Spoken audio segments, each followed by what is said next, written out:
शरणं गच्छामि धम्मं शरणं गच्छामि संघं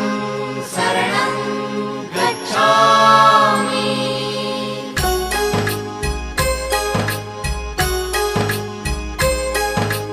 बुद्धं शरणं गच्छामि धम्मं शरणं गच्छामि संघं शरणं गच्छामि। त्यागमूर्ती तू शांत चित्त तू योग रूप संसारी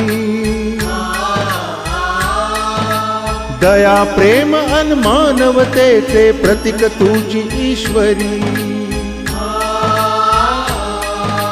सिद्धमूर्ती सिद्धार्थ गौतम सकलांचा स्वामी